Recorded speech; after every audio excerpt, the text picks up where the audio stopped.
8 years ago today, I got detained in the back of a cop car in Jacksonville, Florida for the first time in my life.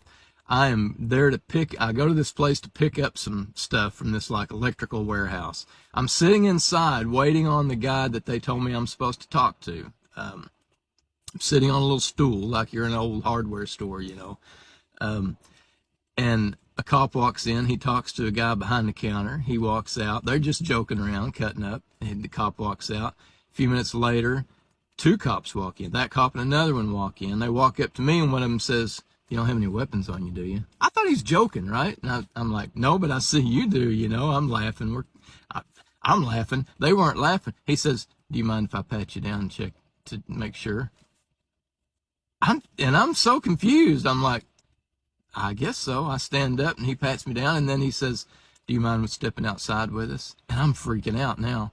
I go outside with them. With these two cops, there's three more cops out there in the parking lot, and I'm thinking, oh hell, I've done something. I've run over somebody and don't know it, you know. I don't know what's going on. But I'm thinking something's happened and I just don't know what it is, right? So I'm going along with everything, you know, because as far as I know, I didn't have anything to hide, but I am really freaking out. Next thing I know, they've got my wallet, my cell phone. They've put me in the back of this cop car, you know, no cuffs or anything, but they've got me locked in the back of this cop car. It's hotter than Hades in there.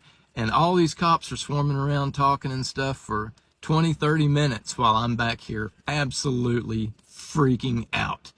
And anyway, at the end of it, they come let me out and they're like really apologetic. And they said, you know, you're free to go. We're sorry. I said, well, what is this about? Who called you?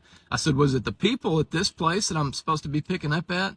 And one of the cops kind of said, yeah. He said, I guess you can go back in there and see if your load's ready or something. You know, I'm like, I'm not going back in there. If I had it to do over, believe me, I would have gone back in there. You know, that night I was thinking, man, I should have gone back in there. They should have had a reason to call the cops, you know, before I got out of there. But I was so relieved. I was so freaked out and so worried that I had actually done something and I didn't know it, that I was just glad to get the hell out of there.